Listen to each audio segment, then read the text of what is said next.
Hey, gang, this is Allie here.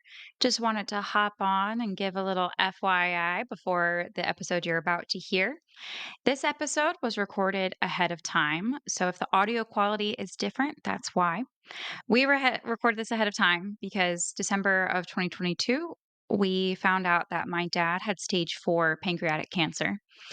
And from our very first season, Nick and I knew we wanted mom and dad on this episode for Band Candy, as it's the most parent centric episode. And my mom and dad were really made sense to have as guests, not just because they're my parents, but they're the ones who got me into podcasting.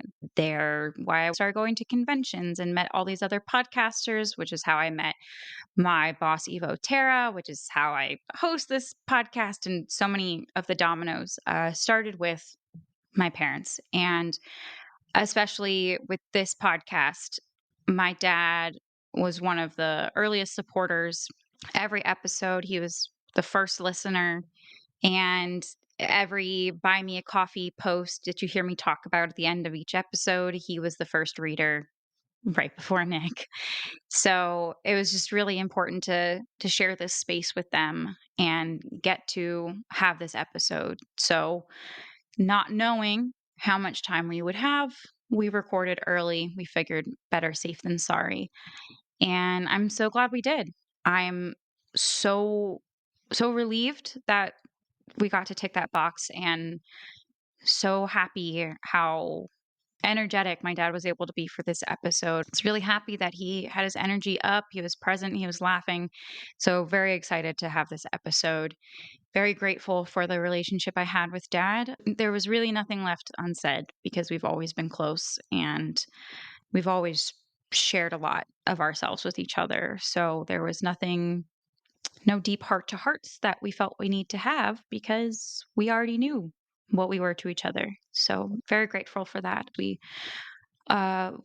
lost him in June of 2023, and it was probably the best attended civilian memorial ever. Nearly 400 people were there. And now I get to add this coming episode to the other podcast living tributes to my dad, Bruce Press. So thank you for listening. And I hope you enjoy this episode with my folks, Bruce and Julie Press, Band Candy.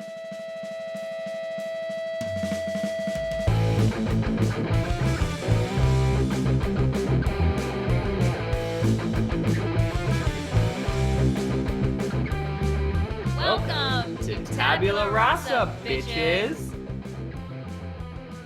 Hello. Hello. My name is Allie. My pronouns are she, her. And I'm Nick, and my pronouns are he, him. And welcome to Season 3, Episode 6 of Tabula Rasa, bitches. We are so thrilled to have you here. In Tabula Rasa, bitches, your two co-hosts discuss and dissect Buffy the Vampire Slayer, a show that bonded them together so many years ago. And in this episode, we will be discussing Season 3, Episode 6, Band Candy. Woo! I'm so excited for this episode. I'm extra special excited for this episode because we're hosting some extra special guests. My incredible parents, Bruce and Julie Press. Hi, hey, Bruce and Julie. Hey. Oh, we're so excited to have you guys here. We're excited to be here. Yay! So just an FYI for everyone, we are recording this out of order. Nick and I currently, as we are releasing this, we're about to release The Dark Age, Season 2, Episode Oh, God. 8? Whatever. 8, I think. If there's some apocalyptic event that doesn't get mentioned in this episode, that's because it happened before said event. I also think it's so funny that we're getting ready to release a Ethan episode, and this is also another funny. The universe works in mysterious ways. His trilogy of Halloween, Dark Age, and Band Candy. Tell us a little bit about yourselves. Tell us your connection to Buffy. Go for it. Oh, okay. Well, Both since of you Julie's were not so jumping in nice on it. waiting for the other one. Oh, you all been married for a Just a while or little bit. something. That was so sweet. Yeah, my name is, so I'm Bruce Press. My pronouns are he, him. And obviously I'm Allie's dad, and we've known Nick since he was little. And we have been sci-fi fantasy nerds our whole lives. And it bled very much into our children. And even before it was probably appropriate, Allie was watching X-Files and Buffy the Vampire Slayer with us. And we were early adopters of Buffy the Vampire Slayer, have been through it a number of times, although I do have to admit that it's been a little while since we've seen season 3. And come by it honestly. It's not forced at all. Hi, everyone. I'm Julie Press. My pronouns are she, her. And I'll just echo everything Bruce said. We were way into a lot of early sci-fi and stuff, and we fell in love with Buffy. And yes, we were probably bad parents, and we had our young children watching these shows with us, and they absolutely loved them. We did keep them from the room as some of the seasons turned darker, but eventually she's on us. We're like, okay, you guys can't watch this with us anymore. But the very early seasons were a lot of fun watching them with the kids together. I need to know, I don't know that I know the answer to this question. I need to know how long y'all have been married, and if you can share a little bit of your relationship origin story. Oh, well, as we speak, we are just under a week away from our 34th wedding anniversary. Happy anniversary. It's hard to believe. And our origin story, neither of us are from Maryland. I grew up in Louisiana, and Bruce grew up in Connecticut and Massachusetts. And we met at our place of work. We both ended up working at the National Security Agency, and there was a woman in charge of orientation. And Bruce had come through a couple of months before me. We both went there right after graduation. And she was lived in the same apartment complex as Bruce, and they had become friends. So She was my downstairs neighbor. And she introduced us. They we were became buds, and buds. she introduced us when I came on board. And that's the rest is history. So that was way back. And here we are today, 34 years later. I'm sure glad how everything worked out, because I sure am obsessed with your daughter. So shout out to that lady who introduced y'all. Yeah. That's true. What a wing woman.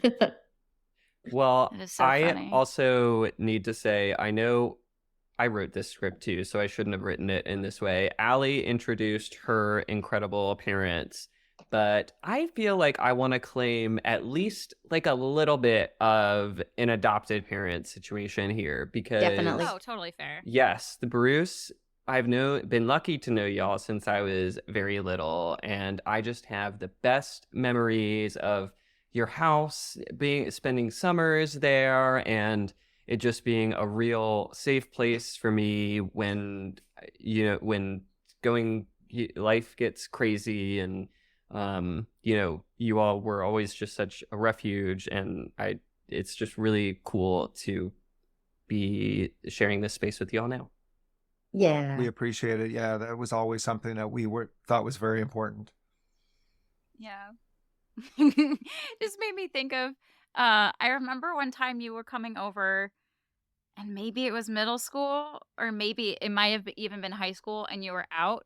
No, it must have been before you were out, but I remember you coming over and my mom saying, the rule, if you guys go in your room, you have to leave the door open. And I was like, it's Nick. Like, seems interesting to enforce that rule with Nick, but okay, I guess. That wasn't where the big TV That's was true. anyways. I didn't want to go in your room. That's true. That's true. There's no reason to be in my room anyway. Oh, it was so fun. All right. Well, shall we go into the episode summary? Jump right in, Allie. Lovely. Well, gang, as usual, we'll do our best to avoid spoilers beyond this episode, but today we'll discuss this episode's spoilers and all. We're starting a new thing. We're going to say the director and writer because it's the kind of thing that interests me, and the Buffy gays do it, and I like that they do it. So this episode was directed by Michael Lange. I hope I'm saying that last name right. And it was written by Jana Spenson, who also wrote Halloween, I think. Or maybe Earshot. I don't know. Anyway. Oh, Earshot. Earshot, definitely. I should not say trivia that I don't actually know. She was very involved in Buffy as an assistant to Joss Whedon, and also some of the other properties, including things like, I believe, Space Above and Beyond and stuff like that as well. Yeah, she's been very active. She's very active in Angel, and I think she goes on to... Mom, wasn't she one of the writers on Grimm? Oh, maybe. I'm not sure. I think so. Anywho, this episode, we open with Giles quizzing Buffy in the graveyard while they wait for vampires. Apparently, it's SAT time for Sunnydale seniors. The next day at school, Snyder pressures the gang into selling candy bars to fundraise for the marching band. Giles enjoys begrudgingly by some while lecturing Buffy on her responsibility. Meanwhile, Buffy promptly lies to Joyce and Giles about her whereabouts to visit Angel, who is getting stronger. When Joyce and Giles catch Buffy in the lie, Buffy demands they stop scheduling every minute of their time. As the adults enjoy the candy more, they also begin acting suspiciously frisky. We learn that Ethan Rayne is back in town and is behind the candy that turns adults back into immature teenagers. The adults begin to rage. Joyce spends the time in Giles' arms while he has reverted to the Ripper of old. Snyder has joined the Scoopies for the night. Willow and Xander continue to be drawn to each other, but resist mostly. Buffy and the gang discover the source of the chocolate is a factory downtown, and the candy is a way to distract the adults, so the mayor's goons can kidnap several babies and sacrifice them to the demon Larconis. Buffy and Co. find the demon in the nick of time and burn it to death with a handy gas main. This summary adapted from Buffy Guide. So we obviously had to have the parents on for the episode when the adults go crazy. Makes the most sense. Since day one, really, when we entertained the idea of guests, I was like, well, season 3, gotta have mom and dad on. Immediate plan for sure. I don't know when y'all became aware of the plan, but this has been She had mentioned it. Okay. Yeah, I don't think I gave much choice. So, inform that you're going to be on the not request. So we open with this scene. Buffy and Giles are studying for the SATs in the graveyard, and Buffy is struggling. That thing that she does where she's like, B, we haven't had B in a while. My go-to is usually C when I don't know, but totally related to what she was just doing. That was the right answer, too. Really? Yes, Buffy. But he hadn't even read all the answers. Yeah, but C was the right answer. You gotta all systems tend towards chaos. That was what Giles said as she's coming back from killing the vampire. Ah, gotcha. Oh, Bruce knew. You gotta listen. You have to read all the options first. Yeah. I was a little surprised that Buffy doesn't immediately fire back with, why am I even taking these? My destiny is already consumed. Why do I even need to get into college? But I guess they'll address that later. Yeah. It does become a plot point later in this, although I hope that's not a spoiler. We'll see. My dog has made the first sound of recording for the night. We are 11 minutes in. Good stuff. So Buffy quickly says to Giles that he needs to roll away because there's a demon behind him. Before that, I have my first quote of the episode. Buffy says, is it too late to join a tribe where they just pierce something or cut something off? Giles has said that the SAT is a rite of passage. I agree. I think there are far better rites of passage. Yeah, pretty miserable. What was your SAT experience like, Allie? It was okay. I took an SAT prep class that was really helpful, but That was smart, Julie. Good for you. I wish I had taken one. Well, the difficulty is, though, where it fit into my schedule was actually kind of far from the SAT itself. So it was maybe not as fresh in my brain as it could have been. I did pretty good the first time around, but I did take it a second time to see if I could get my math score up. But overall, I mean, I test pretty okay. it's just nothing prepares you for the slog that is that long That's of a true. test. Yeah. I don't remember, Allie, when you did it, was the essay still on there? Yes, it was. Oh God, the essay. Which, yeah. as That's someone awful. super strong in writing and English, that was fine by me. Yeah, I wasn't concerned about that for you at all. Strikes me that Yeah. the No, it's just the brainy math. computer people, Allie, you weren't into math. You were more into English and writing. That's very interesting. No, But she- no. yeah. I mean, my brainy computer parents, who also did lots of arts through high school and afterwards and stuff. So I took that part of them. Yeah, and but you really ditched did like your computer science class in high school. And I said, does this mean, you might be interested in going into Yeah. computer science? And she's like, no. Oh, okay. I didn't like it that much. I liked it. It was fun. But no, not new passion fun. So Buffy takes down the vamp, and she's like, "Oh no, broke my pencil!" And I just love this moment of Giles very smoothly, without missing a beat, pulling out another Yeah. pencil and handing it to her.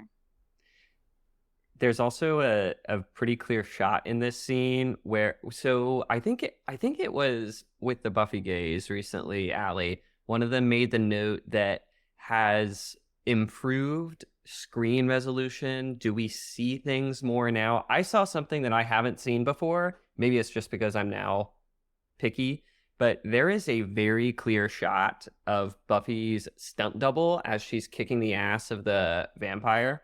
And I Yeah, hadn't I noticed saw that too. before. What I noticed was the vampire's a middle-aged dude in a suit. And it's surprising how few vampires we see that are middle-aged dudes in suits. Heart attacks and buried in a suit and resurrected. It's just, but I guess Good that's point. the eating preference of vampires. That's true. I mean, you would probably trend towards Younger. fresher Yeah. food, I suppose. Yeah. Yeah. That is interesting. Also, I suspect a middle-aged dude in a suit is probably not like in dark alleys at night. Probably not easy prey, but I don't know. Clearly somebody found him. So we see the mayor in his office with Mr. Trick, and Love Mr. Trick. they're doing this interesting thing where they are having a conversation that they clearly know about, but the audience is still kind of left wondering, like, what exactly is this? They're just talking about something delicate, and Mr. Trick just says he can handle it. He knows of a guy who can help. And Yeah, a guy who knows the area of Sunnydale very well, has worked here before. yeah, Who could that be? Who could that be? And we were talking about this for a hot second before we hit record, but we see the mayor unlock a cabinet behind him with all of this memorabilia. It is an It is. intense cabinet. Locked. Yeah, to... I think that may be the first time we see that he has a connection with the occult and stuff. Yeah, 'Cause for sure. The mayor as a character, I just love. His dichotomy is so fabulous. Oh, yeah. I mean, even in just this one scene where he's like talking about, gotta pay tribute or whatever, and then he picks up a shrunken head, opens it up, and goes, where did I put that whiskey? And just great. Yeah, he does. That's where that. I've put my whiskey. In a skull. shrunken Sure. heads. Yeah, I mean, why not? Yeah, it's a decor, sure. I like how he does this. He reminds me of the Master in some ways, where he's got the strangely charming, but then he's also extremely sinister. I don't know, Bruce. That was a good point. The dichotomy. He is a great villain. It's fabulous, and the actor is just wonderful. Oh yeah, he's awesome. He's always in good stuff. So, he has a funny line too. He's talking about how he owes the demon a tribute or something, and he says, "You see, that's what separates me from other politicians. I keep my campaign promises." And I bet he does. I believe that. I do. He's got some other agendas, but he really, in his ways, seems to really care about the city of Sunnydale. That is rare with politicians. Dude's going to make his mark. Oh, yeah, absolutely. He sure will. So they're at school the next day, and Buffy is walking down the steps with Willow and Oz, and she, I guess, had a nightmare about SATs, which is very relatable for me. And Willow is very adorably proud that Oz has evidently gotten a high SAT score. What does she say? He was the highest scoring failure to graduate, right? Yeah. We got to take our achievements where we can, okay? A win is a win. Absolutely. Nick, I know you see some of the detail stuff as they're coming down the stairs, and there's the Sunnydale Razorbacks banner, which is huge. But there's also a sign about Halloween. Did you notice that as you were watching? I did not notice that. That's interesting. I couldn't read it because I don't think what we were watching it on was that, good resolution, but there was something about Halloween. Oh, interesting. And I didn't know if it was, calling back or calling forward or whatever. That would be because for Halloween, yeah, that was an Ethan episode. So that would be a really neat little Easter egg. Or it might be them just paying really good attention to their time of year.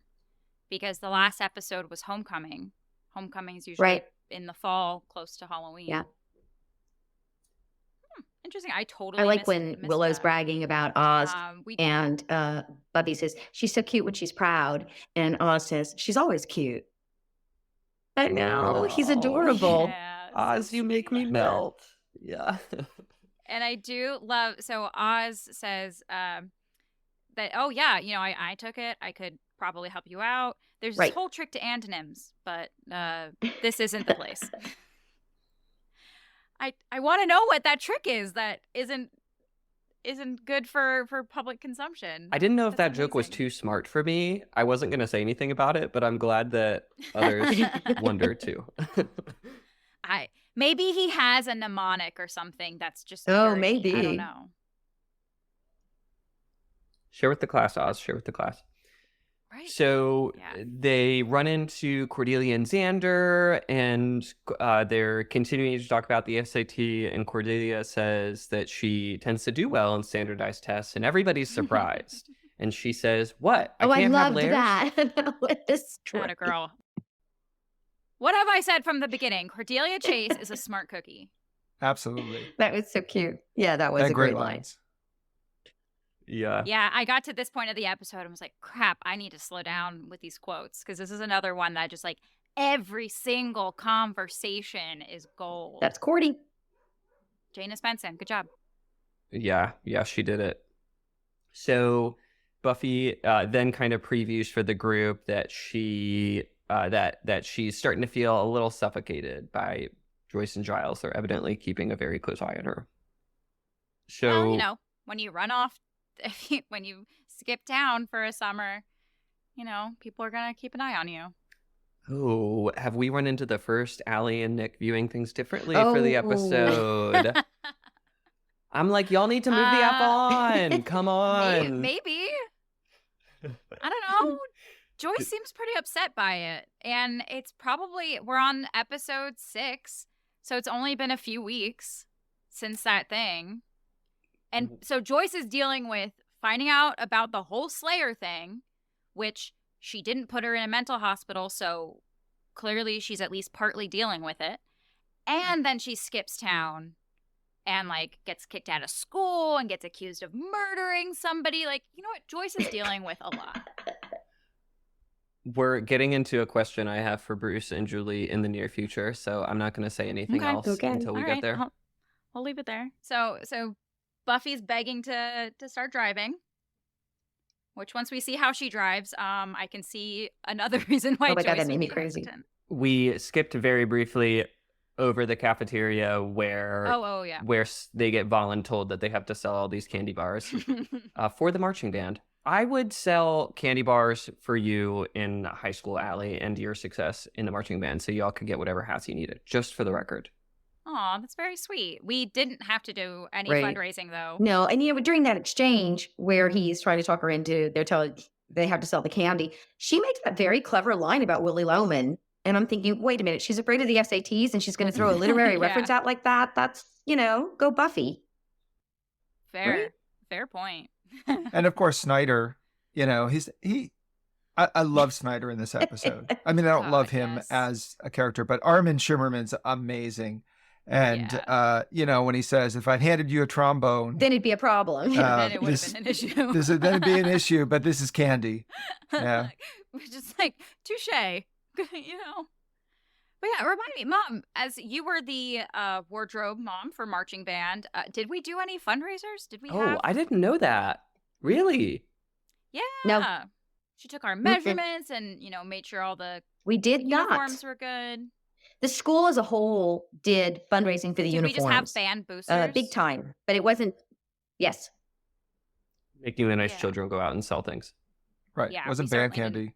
Yeah, no, definitely no candy. Definitely wasn't like magazines or any of that kind of thing. No car washes that I remember. Well, okay. County funding. Good stuff. Just finding out what those hats are called, because like Oz didn't know what they were. Shakos. There you go. They're called Shakos. Go, Allie. Didn't know that either. Good stuff. How about that? Yep. Fun fact, everyone, when Taylor Swift came out with her You Belong With Me video, and it's her with the marching band uniform and stuff, all of us simultaneously cringe when she was sitting in the stands and she still had her hat on, because everyone knows you take your hat off when you're in the stands. Yes. Everybody knows that. Come on, Taylor. Everybody knows that.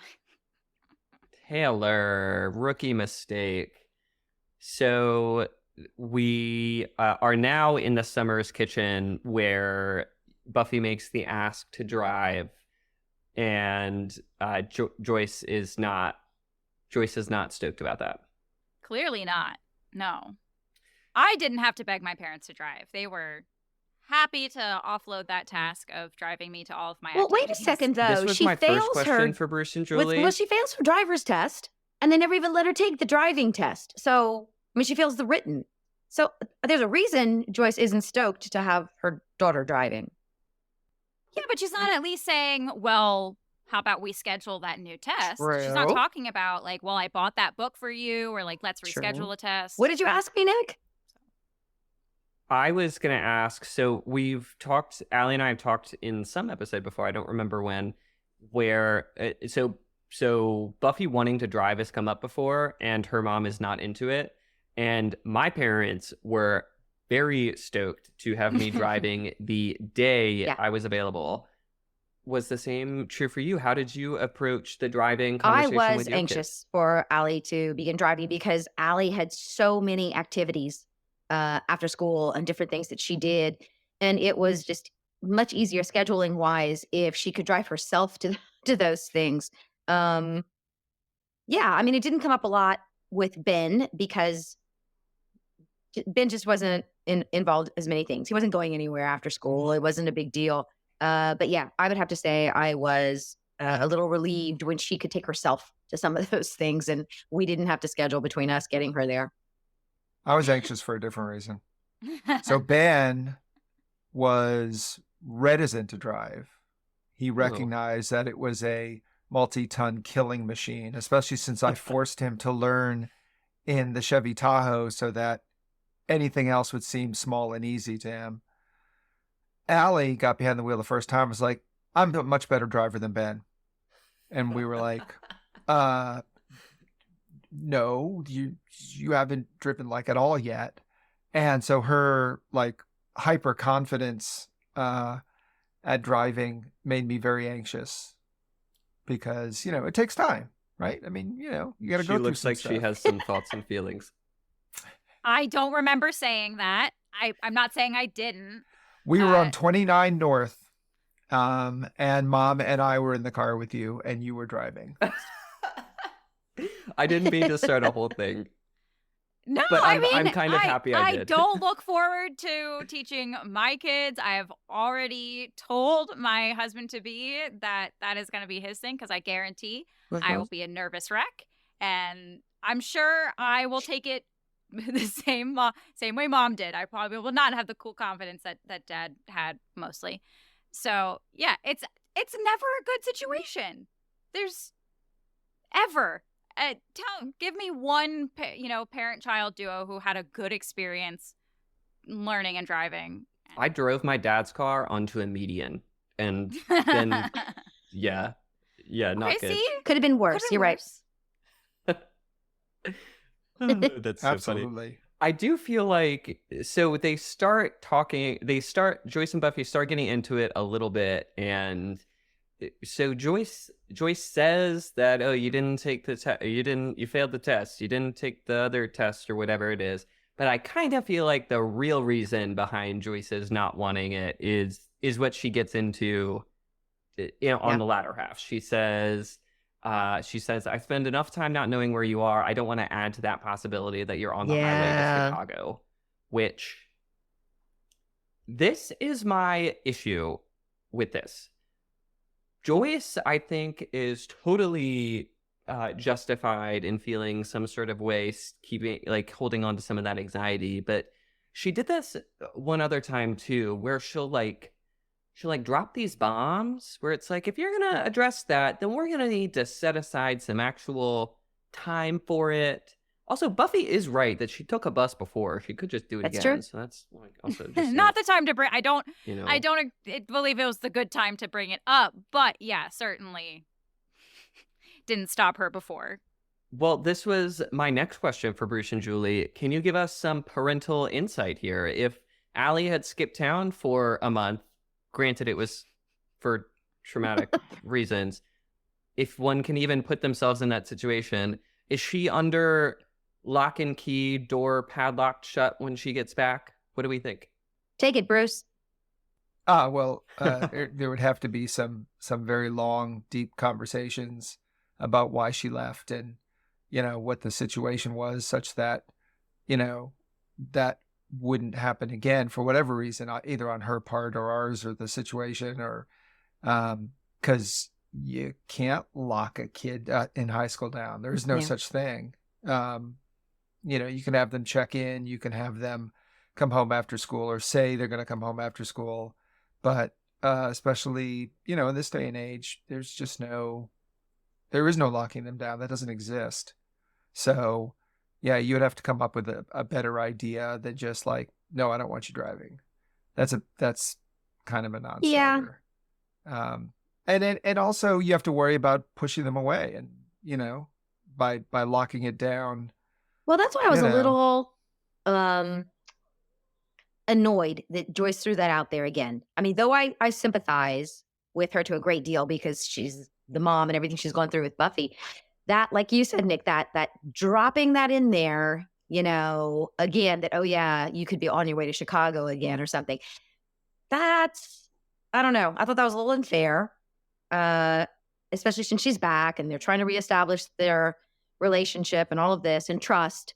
But it's kind of like Bruce said, hopefully you've had that discussion about like why it happened or addressing those issues so she doesn't feel she has to do that again.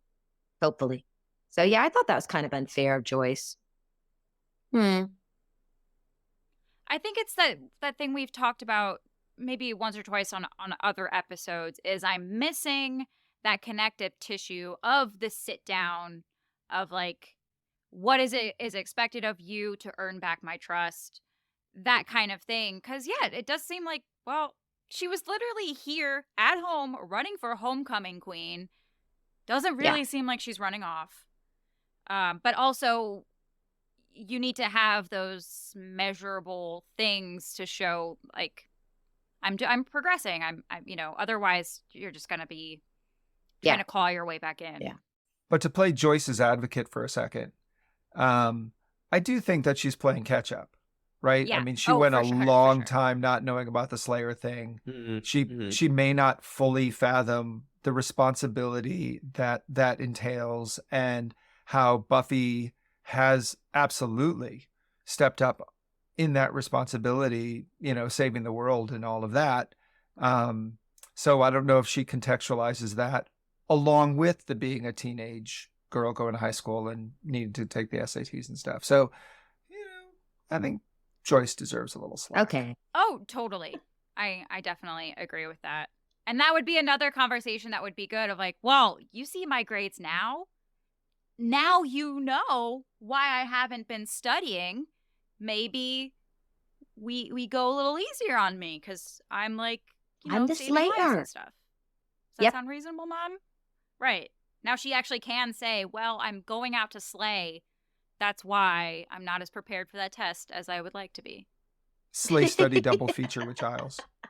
Yeah. Well, that's what she says she's Which doing. is actually the next Right. line too. How about that? Good Good job, stuff, good job. Bruce.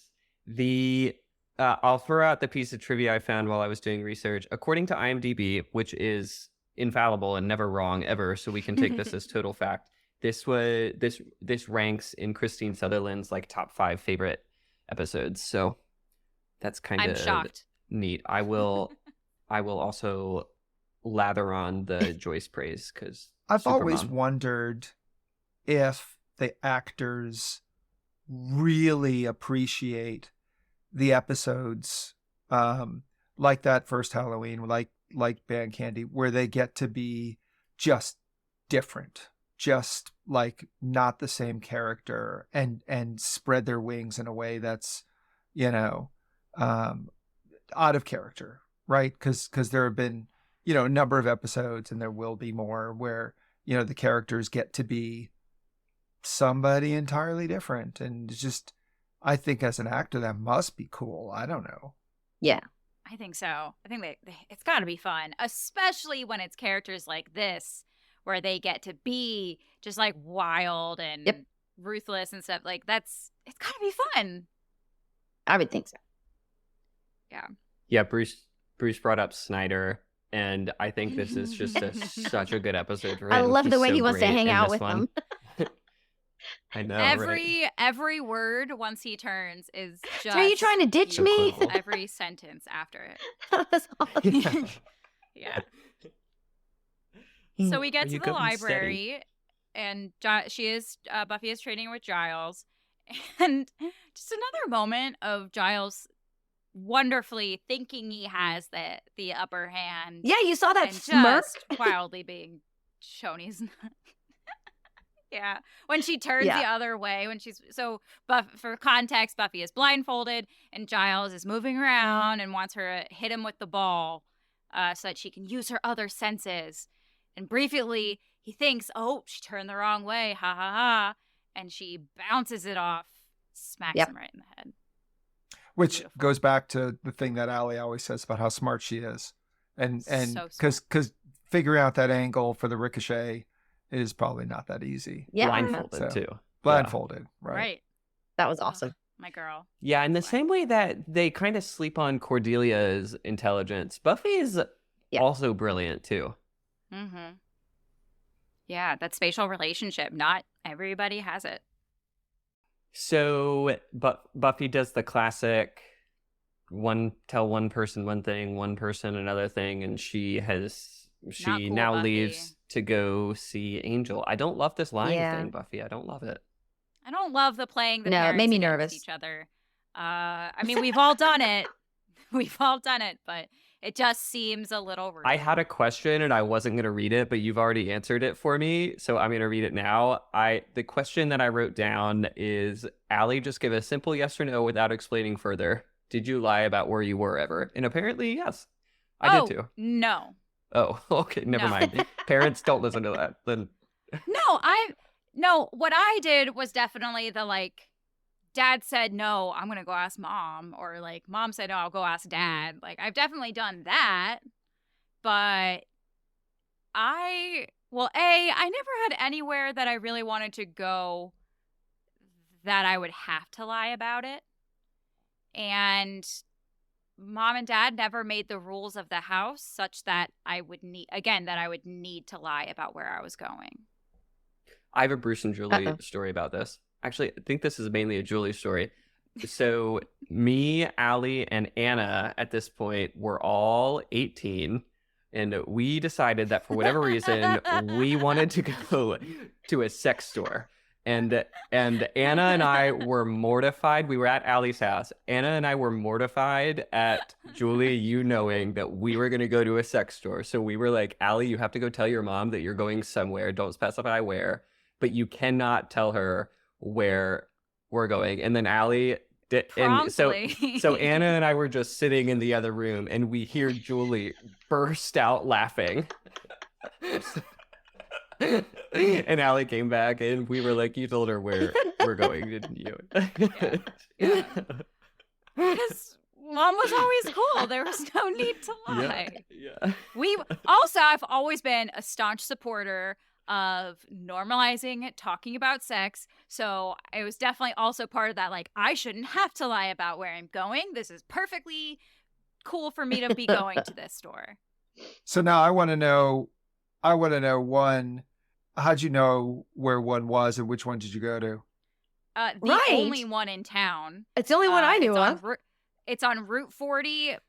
Yeah. Like, Next to the bowling alley? Yep. Yep. Yep.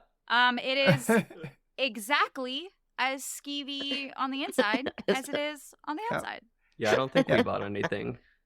I think I bought a book. But it was a lot of like pointing and laughing. That is Well, the most and Allie honestly- thing to buy in a sex store. You bought a Obviously. book. But everything definitely had the feel of like an inch of dust. Yeah.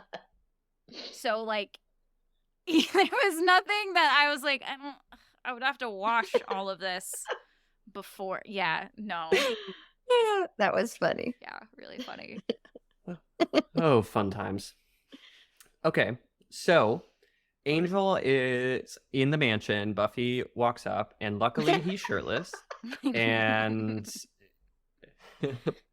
I could watch this Tai Chi. That's exactly what Bruce said when we were watching it. He's like, "Oh, Allie is gonna be happy to talk about Angel without his shirt on." You know, we're big fans of the show, and so I'm like, I really have nothing to add here, but Allie's going to go off for a while. No, that's it. That's all I needed to say. The scene really speaks for itself. We'll have a shot of it on social media, and it'll do really well with engagement. Yeah, apparently our followers are thirsty. So one of the things, if you don't want to talk a lot about Angel shirtless and doing Tai Chi, maybe with that little gleam of sweat on him, what I would like You to were talk watching on a about, big screen. You We said saw you the weren't gleam of before. sweat. Oh, yeah. You were. Okay. It was good Yeah. enough. is where is he? Because Great my first question. in back of my head, I'm like, this doesn't look like the mausoleum, and then they go inside what looks like a really nice apartment, but outside, even though it looks kind of dusty and stuff, there's a table and chairs, Like a and courtyard it's kind set. of place. yeah, like a courtyard. Yeah, it is. And they show you shots from the outside that I also had a similar thought of, Right. what the fuck is this place? Where is this? Somewhere in Sunnydale, there's a big ass mansion. I think they even refer to it sometimes as the mansion. And again, what money does he have? What credit does he have? Did he pay in Have a lot. cash? Did he sell off one of his like original art pieces? Who knows? Yeah, but we see a couple different rooms in the mansion, but at least from the outside, it looks massive. Like it had been abandoned or something. Hey, you're telling me you got a sexy dude and he's got some money too. I guess there's the whole he could lose his soul and kill everybody thing. That's a bit of a red flag. But Only if otherwise, you're he's his kind of a true winner. love. Only if you're his true love. What if you're his like moderate love? I'm there. Done. Loophole.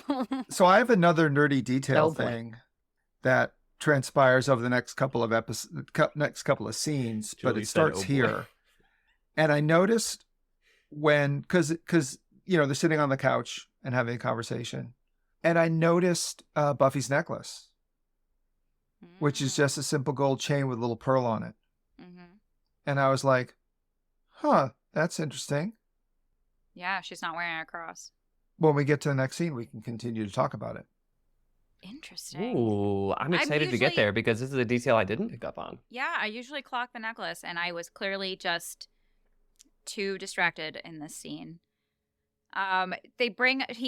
Angel very awkwardly asks how Scott is doing. Scott, the boyfriend Yeah. that everyone forgets. Buffy has a couple relationships throughout the seasons, and no one Nope. ever remembers Scott. I had no idea who that was. I couldn't remember. Yeah, it was pretty fleeting. And it is indeed awkward when Angel asks. And they have kind of so Buffy has brought Angel some blood. Angel kind of reiterates how he worries about Buffy, but that he's getting stronger. And they have kind of a sad exchange here. Angel says, or Buffy says, pretty soon you won't need me. And Angel says, that'll be better. And it seems like Angel is pretty resigned to it and feels like it's for the best, like he says. And Buffy kind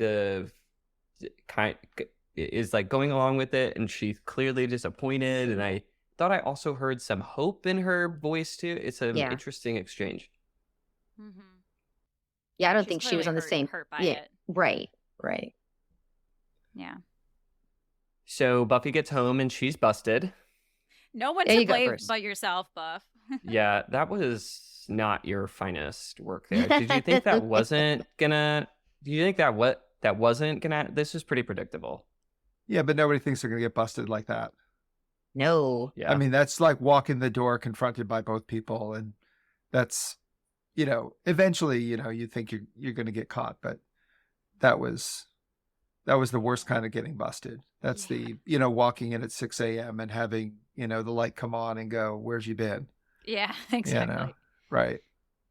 But what you'll notice is she's now wearing the cross as she walks in the door. Is it the Yeah, same but it's chain? really different. It's like a little It's beaded. a different chain. Yeah, and every now and then there's like a little red bead, whether it's a garnet or not, I don't know. And the crucifix is very small. It's very dainty looking. Ooh, continuity gang. Uh-oh. Slipping. You're sleeping. Wow, good detail. That's going to be on social. Yeah. Nick's gonna dig out pictures of those. So while they are understandably upset, scolding Buffy and all that, it's a little hard to take them seriously with their mouths full of chocolate. Yes, they keep handing it back and forth to each other. And they're munching on chocolate the whole time. But I also thought it was very parental how Joyce goes on about the bronze. What's so important at the bronze? You know, just like assuming that's where you were and running with that, even though she has no confirmation. She has no reason to believe that that's the case. Could be anything. Unfortunately, that's a little parental. That's something that you kind of do. You kind of think Buffy kind of know. confirms it. She says, bronze-ish things. Yeah. Because she's, not going to tell them that she was at Angel's. Which, you're already busted. Is it that much worse? But... What would she have told them, though? Joyce gave her a huge gift there, because then Buffy didn't have to think of something else. She was just like, oh, yeah, I was at the bronze. I was at the bronze. Yeah. Yeah, I feel like they're acting off just enough that the people who know can pick up on it, but otherwise it's just like, why are you eating chocolate right now? Yeah, Buffy she picks up on there's like one word that's like a little too casual that Giles uses, and you can tell that already she's getting suspicious of something, but it's that perfect slow burn where it's not quite weird enough to call them out on it, but yeah, like you said, if you know, you can start seeing it come up. Well, Buffy does repeat it. Well, first Joyce says split, which seemed just a little odd, although that may have been a word that, when she was that age, that was, what they would have said. So that was kind of weird. But is it what Giles says, not to freak out? And Buffy listens, she's freak out? Yeah. Like, she knows that's a little weird too. She's just doesn't know how weird that is at this point. I like this scene because I think everybody watching can relate to it in some way, like the kind of push and pull you get into when you're a teenager about independence, but still like having rules and boundaries and stuff. I don't know if y'all's relationship with your kids has always been, I don't know, it happened. You were the model parent, like, I don't know. 100% I didn't get the sense there was a whole lot of power struggles in your house. It was like kind of a little bit senior year, because I think when I talked with some friends who were going through something similar, it definitely seemed to stem from like, she's going to college. I want to hold on tighter. So there was a little more like, where are you going? Why didn't you tell me when you were coming back? A little bit more. Still not like restricting me from going places, but like I would tell them I was going somewhere rather than asking. And they would be like, well, did you ask if you could go? And I was like, well, I didn't realize I had to anymore. Yeah, there was definitely that. And there was probably more so with your brother. But yeah, the different personalities and stuff. Because, you really never did anything that we knew of. You never got in trouble, I think, yeah. This blabbermouth? That is true. You know everything I've done. That is true. I take that back. Yeah, we told her to not tell you where we were going, and then 35 seconds later, she did. Oh God, that was so funny. Fun my times. friends are still shocked at the things that I discuss with you guys. Like, no, there's nothing to tell. Yeah, and I also think more of it, at least with our situation, came from during college. Because there is that, and it was more of a internal feeling than I think that I got from you guys, because it's that feeling of like, well, I go to school and I have all this independence, and then you come home and like once again you're under your parents' roof and you're not living on your own anymore, even though most of the year that's exactly what you have been. So it's just kind of this weird, awkward time where you're adult, but you're not adult. As Brittany would say, not a girl, not yet a woman. But also, you revert when you come home. Also that, yeah. That can also happen. Yeah. Oh, growing up. Yeah. So Buffy's a little miffed, and Giles sends her to bed. Giles sends her to bed. Just so strange. And then she walks out the other way. She doesn't walk up the stairs. The stairs to her room are definitely behind Joyce. I don't know what loop she's trying to do, but yeah, we all know the stairs are right there. Yeah. It's an awkward cross. Yeah. Yeah. But that could have been an acting moment. That could have been a choice. Yep. Instead, you blocked something that didn't make sense.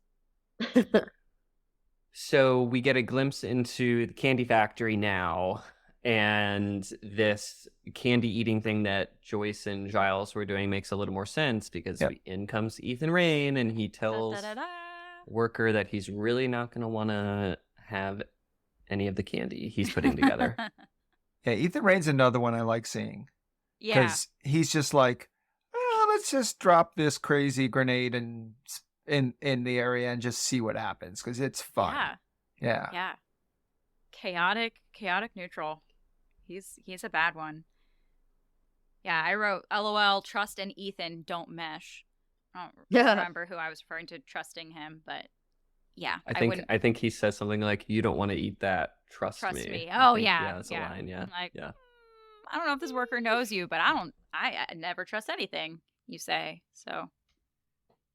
So they're at school the next day, and the teacher who's looking over study hall, who is Giles, has evidently not shown up. Cordelia kind of talks about...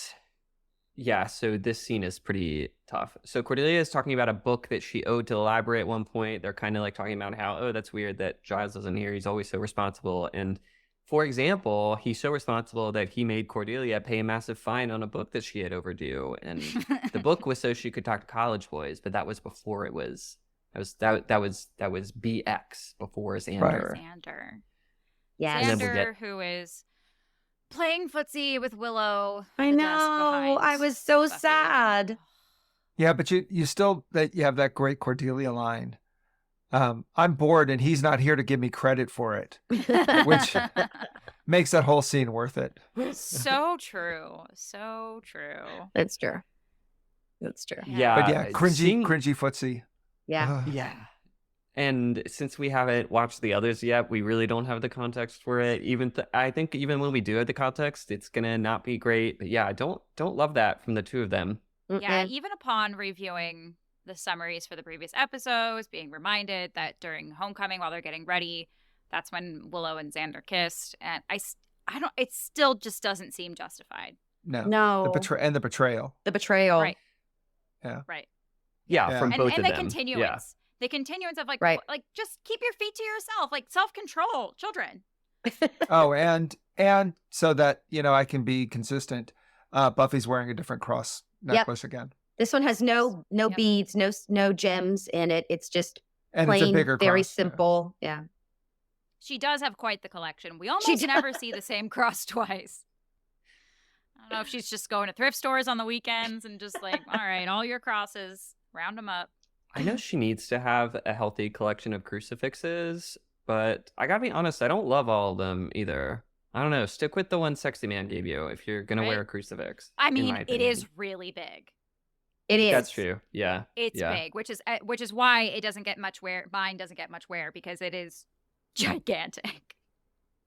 So it's like I get the usefulness of a cross that big, but I also get high school people are mean and, maybe she doesn't want to get branded as the like super religious girl.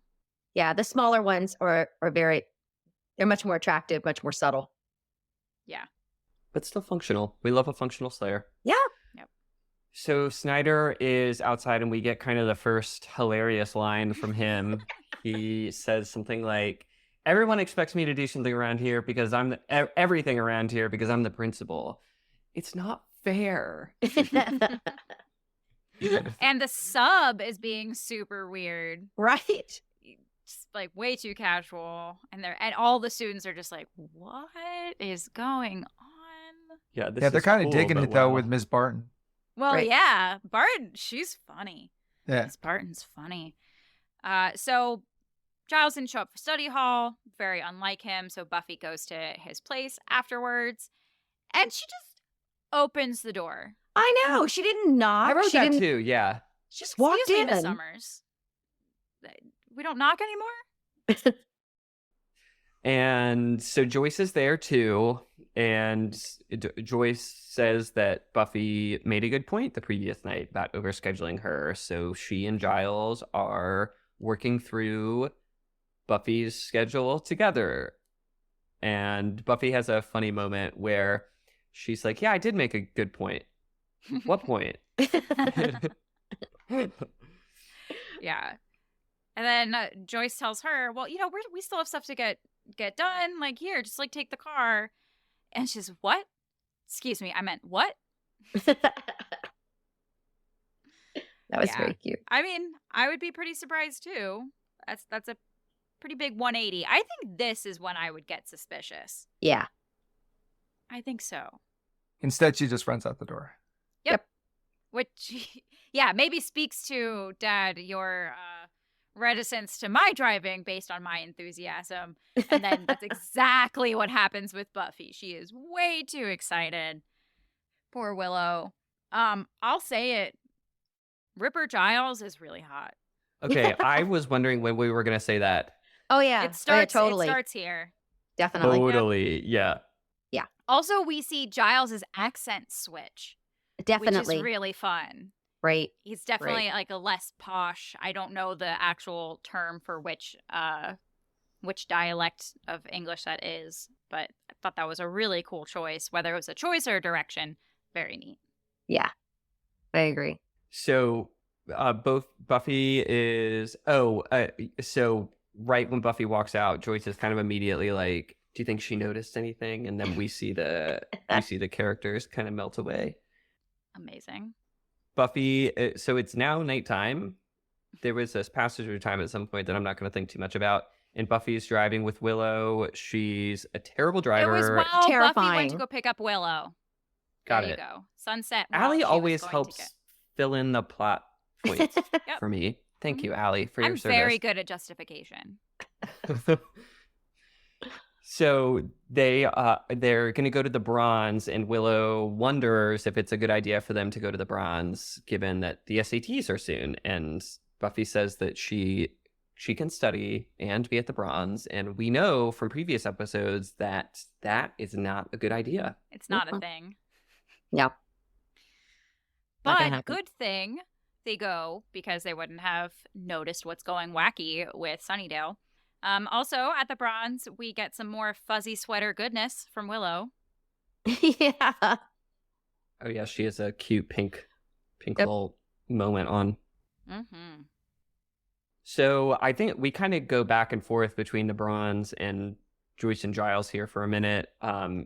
Joyce asks a good question to Giles. She says, "So how can they call you Ripper?"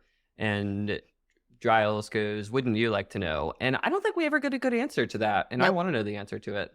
Yep, I think it is. Remains a mystery.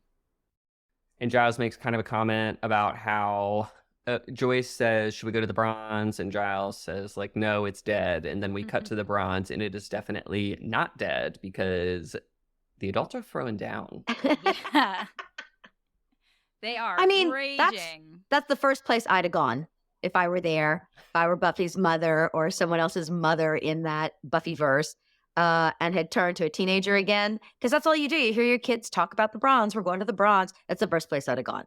Yeah, I'd have been there. That's a good point. I hadn't thought about it that way. Yeah, they Yeah, generally have the best bands. right. Yeah. Yeah. They had the best Yeah. bands. Yeah. We've seen some. Oh, yeah, yeah. we've seen some Oh, great for bands sure. come through. Yeah. And I'll just say, too, everybody's shocked that the adults are throwing down and having a good time. But I know from my own experience, I am enjoying adulthood a lot more than I enjoyed being in high school. So, you know, Yeah, That's it's interesting because the whole sort of premise on it is that sort of fantasy of going back to being a teenager, and yeah, not saying that would be my first choice. You know, the relative level of health and fitness would be amazing, but yeah, the having no money really and limited options and just doesn't seem like a whole lot of fun. Yeah, and having to go back to school. I used to think about that a lot with Twilight, of like them constantly having to go back to school. And no, I'm very happy to not be in school anymore. I want to As prep much for as the I enjoyed SATs it and as again. good as it was, yeah, no, not taking his SATs again. Yeah. And all of the drama, I am perfectly fine keeping the drama on the TV with the reality shows. That is as much drama as I like to have. Yeah. Okay, we're in agreement. Good. Yeah. This bronze scene, where one of the guys, they talk about like, is there a doctor anywhere? And Willow says, I think that's my doctor. One of the dads has gotten up and his shirt off, and they're all singing and stuff. This reminds me, Mom, I think you'll probably remember this. Ages ago, when I was in elementary school, I did a pageant, and we had this luncheon the first day of the weekend. And at some point, all of the dads got on stage, and I don't know what they were singing or what they were doing really, but like they all started taking their shirts off. Yeah, we didn't know And I what Bruce, was tell me you happening. participated. Tell me. Oh, This come was on. the summer. This was the summer between 4th and 5th grade. Yeah. So everyone was that age. I and had the no dads all part in started- that. 2005. Yeah, no, this yeah. was not me. Yeah. I'm We not sure. were You very might not have even been confused. there Very I was there confused. for part of it, but I was Okay. not there for the whole for thing. the luncheon. Yeah, that sounds like a bit of a yikes. It was huge yikes. It was a That's big cringy. oof. Yeah, Yeah. very It cringy. was very messed up. Hey, I wanted I to go did- back. Can I go back to the bronze for just a second? Yeah. What was the name of Oz's band? Dingoes ate my baby. That's what I thought. So, I Shazammed or Googled or whatever the song being played Mm-hmm. by the band, and it was Violent, and that was the name of the song is Violent, Mm-hmm. and it's by Four Star Mary. Mary. Yeah, Mm-hmm. is that an actual band or was that another name for an Oz band? It's an actual band. Okay. That is how they are credited with whatever song that ends up on Buffy the album, Okay. like the one that the soundtrack that they sold. It's credited to Four Star Mary. So my assumption has just always been that Four Star Mary was a band that was hired to play this role, and then they Right. just stuck Seth Green with a guitar. Okay. In front Oz of them. Oz and his great hair. Oh, yes, Such good Snyder. You got great And there's hair. a moment where you see Oz see Willow come Yeah. in, and he gets this smile. Oh, His face just lights up. It's the cutest thing. It is. It's precious. Good boyfriend. Yeah. And we get this amazing exchange with Miss Barton. Miss Barton's savage. Says, Savage. Willow, that's a tree. That's a tree. You're a tree. Are there any nachos in here, little tree? Little tree. It's delightful. That was adorable. Yeah, and Snyder's being too cool. I think I was so frantically taking notes that I didn't really appreciate how great of a scene, it's like a couple of scenes, like how great this whole Yes. I don't know. I've a moment note is. that Snyder's still annoying as a teen, but Armin Shimmerman is just a Fantastic. prize. Oh my gosh. Yeah, he's so good. Yeah. Yeah, He you is can so see cute. where maybe he was just like a little too much of a dork in high school, and so no one wanted to be around him because he was obnoxious, and so then that's how he slowly morphed into the bitter adult that he is. Yep, you can see that. You can see the beginnings of that. Yeah, but so funny, so funny. Yeah, so Buffy and Willow are like they're acting like us, and Willow says, "I don't act like this." That's fair, Willow. That is fair. Yeah, she's not wrong. No. As the drunk adults shirtless are singing karaoke, I have never performed karaoke shirtless, but I do think that anytime I have performed karaoke, I would look back on that and probably be as terrible as these guys. Oh, I think you're giving them a lot of credit. I don't think, as far as karaoke goes, where there would be actual words up.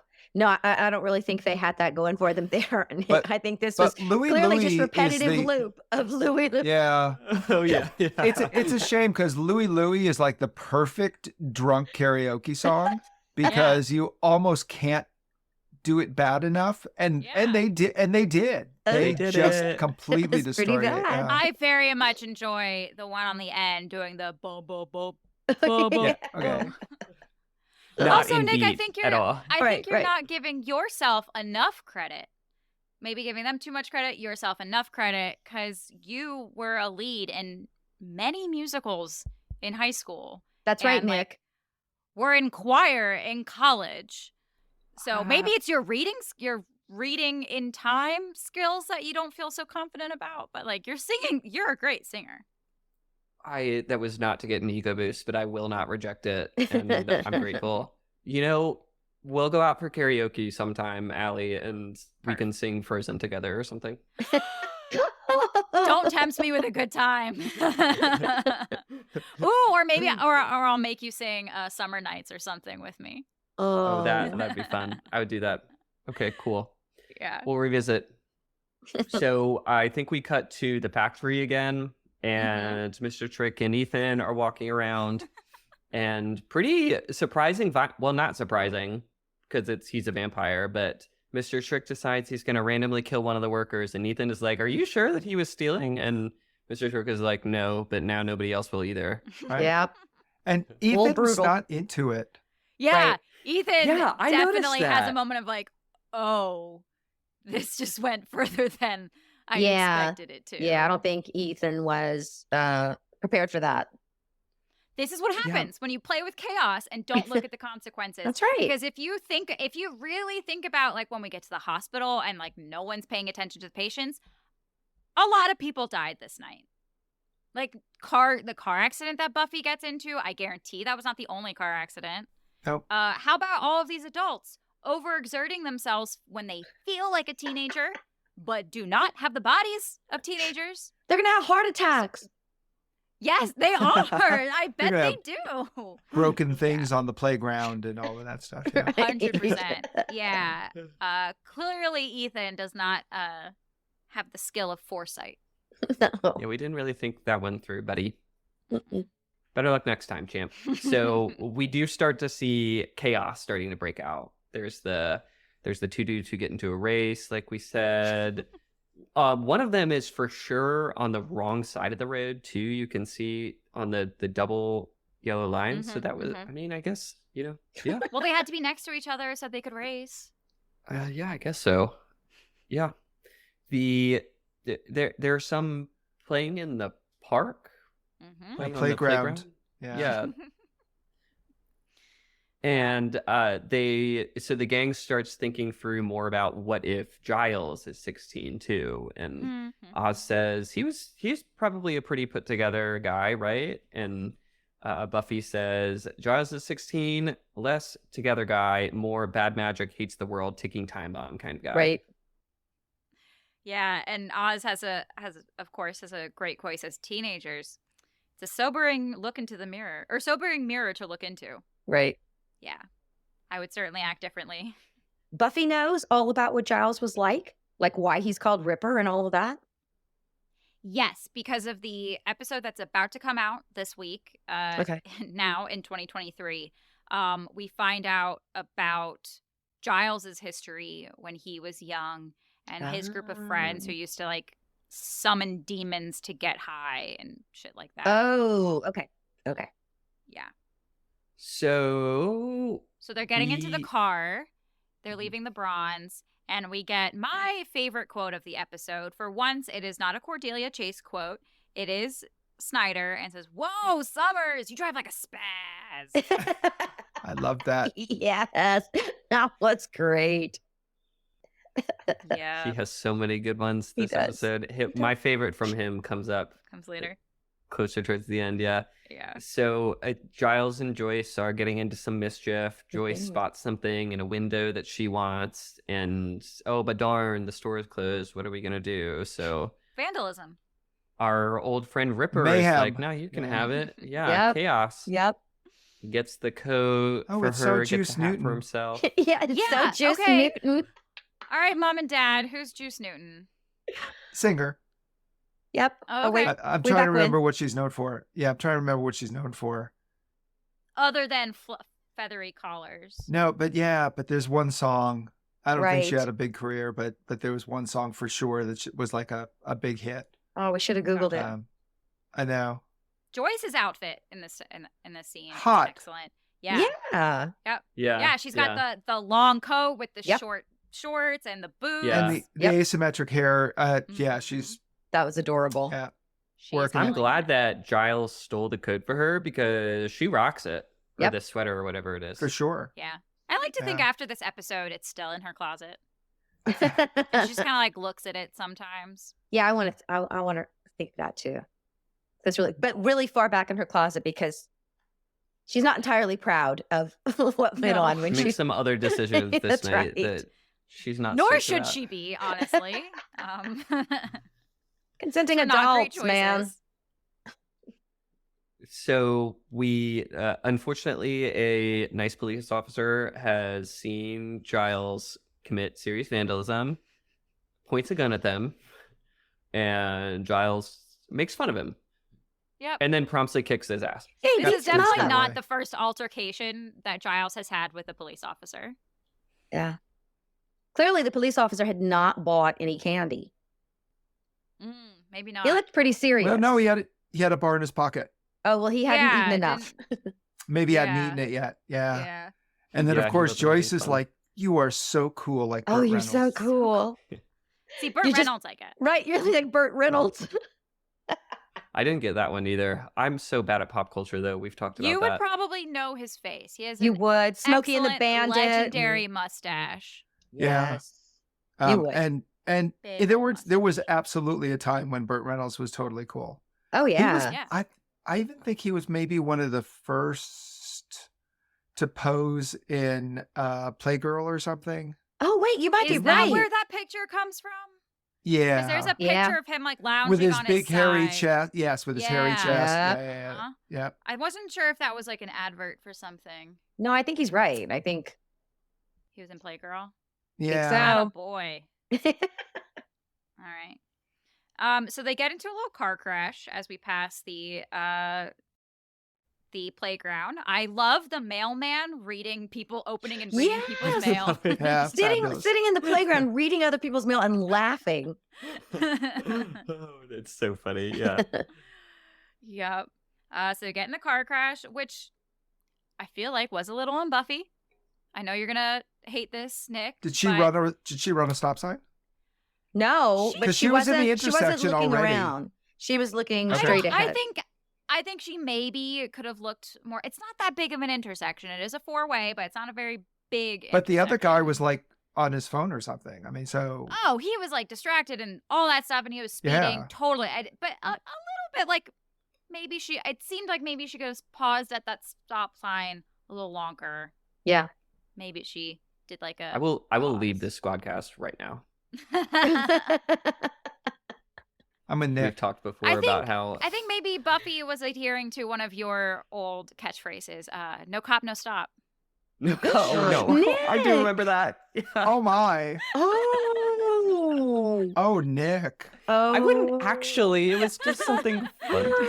Yeah, you didn't Do actually not do get it, me but in you trouble with my adoptive parents. you Don't do it. 100% Oh, said it. man. I mean, you know, a little California rolling stop once in a while is one thing, but no cop, no stop. Wow. That's- You know, when you're in Font Nick, Hill, Nick, you you know naughty boy. where When you're in where all Font the Hill. stop signs are. You've been to them before. It's fine. Oh my God. What's your you know, youth trouble nickname like Ripper, you know?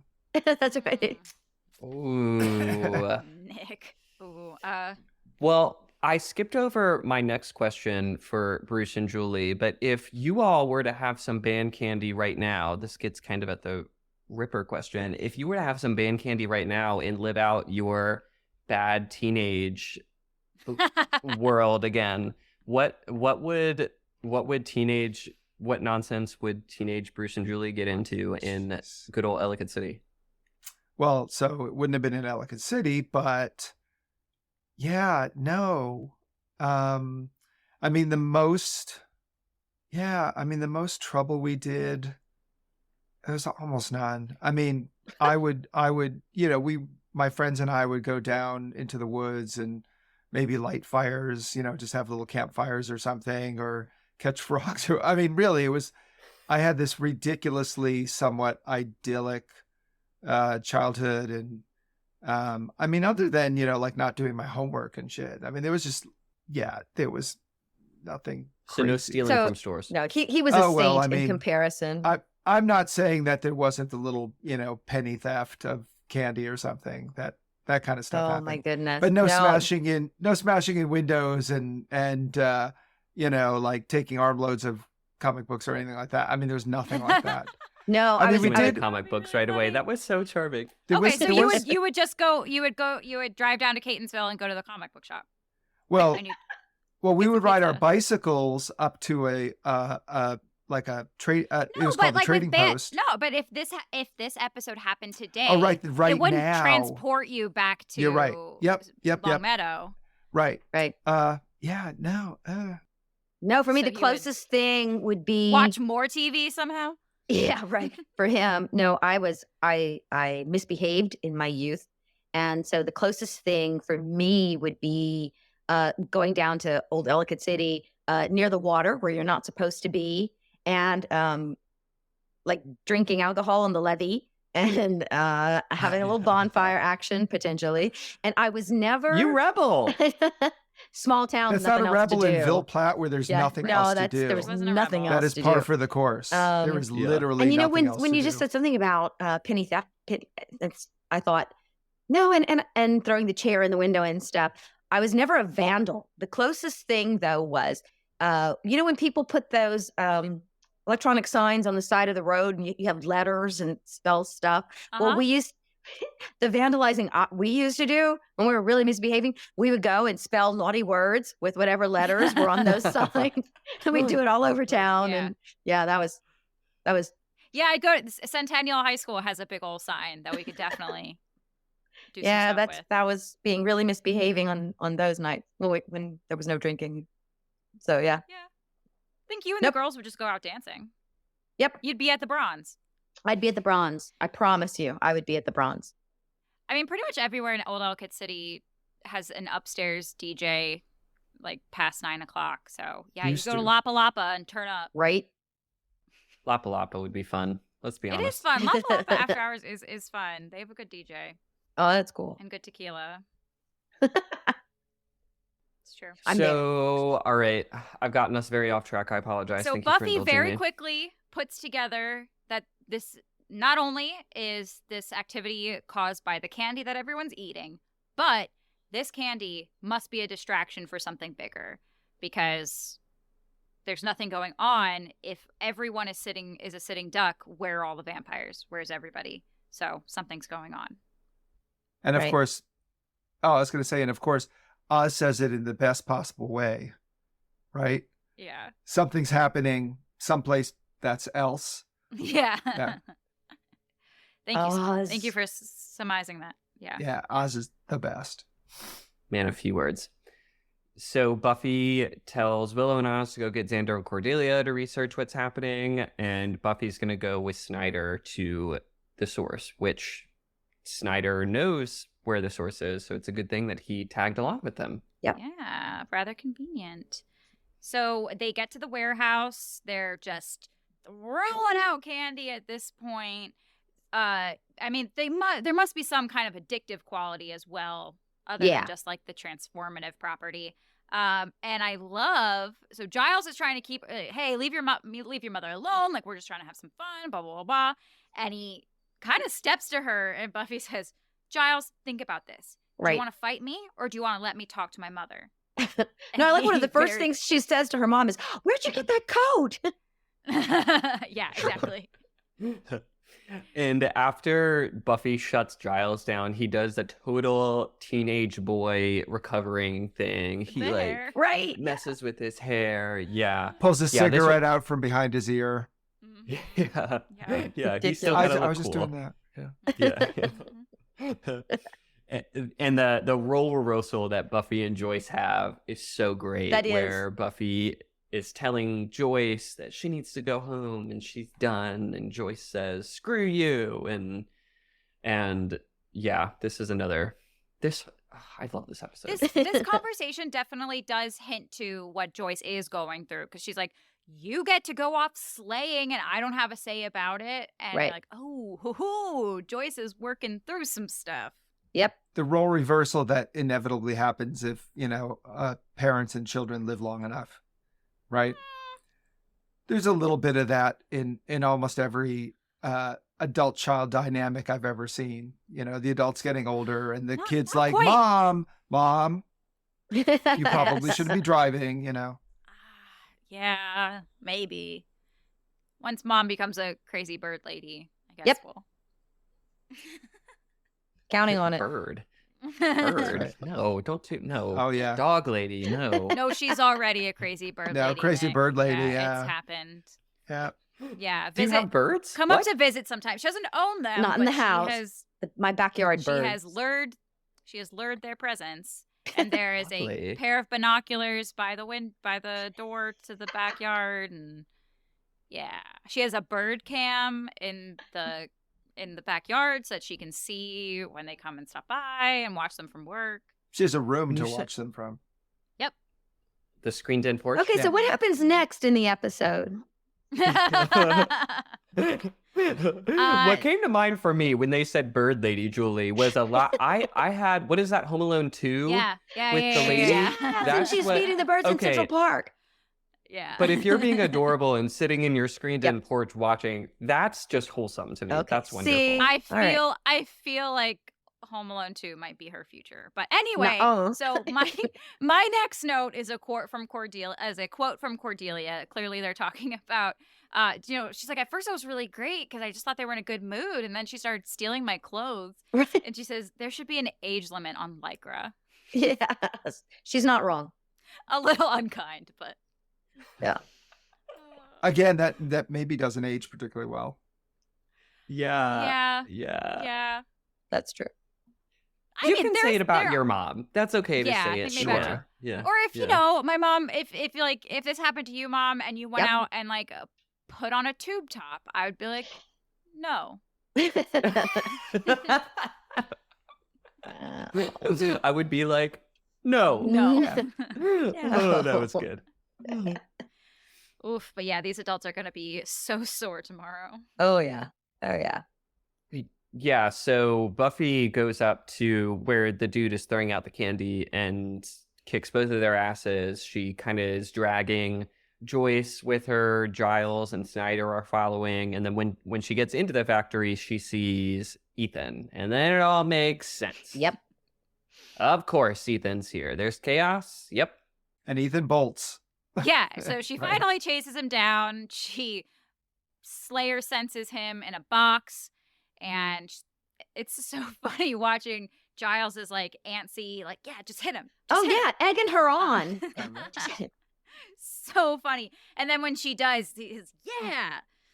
Awesome. So He's great. totally echoing what all of the viewers are thinking. 100%. I, at least sitting there, was like, hit him, go on, do it. Right, do it. right. Yes, got it. It works great because Ethan's not particularly brave, and Ethan is Nope. not like, this is not my thing. I am Yeah. a contractor, right? Right. Yeah, it's fabulous. Yeah, like Oh, she yeah. turns I will around and happily she tell you what I know. for the second or third time, she turns around to tell Giles, to just shut up or leave me alone. And she like backhands Ethan. I mean, deserves it. We have my favorite quote from Snyder here. He and Joyce are sitting on the conveyor belt, just away from everybody, and Snyder goes, "So are you two kind of like going steady?" And Joyce just rolls her eyes. Right, and walks She away. rolls her Yeah. eyes and walks away. It's fabulous. Yeah, Yeah. epic eye roll. Amazing. I wonder if Joyce is how Buffy would have been if not for the Slayer stuff, because we know that Buffy was in the popular crowd, like kind of. Yeah. I could see her falling for a bad boy type if she didn't get into all of Totally. this. Possibly. Yeah. Yeah, I can see that. Yeah, just some stellar acting from Christine Sutherland in this episode. Oh my goodness, yes. She's great. Yeah, so yep. They're figuring out plans, they're trying to figure out where they're going or whatever, and at some point I think she's like, we gotta focus. You guys get your head together or whatever. Buffy says, besides which, you guys are just wigging me out. Right. Because they're just being gross and all over each other. Continuing to chastise the adults. That's pretty good. Yep. It's always Yeah, a that- fun moment where you get to do that for the first I time. would as say a that kid. happens just a little bit later, right? I think so. Yeah, so That's we we're at the other scene past that. Ethan kind of spills the beans about what he knows, and then they eventually put together that the grand plan with all of this, the distraction, is so that they can make a sacrifice. The mayor can make a sacrifice of babies to this demon.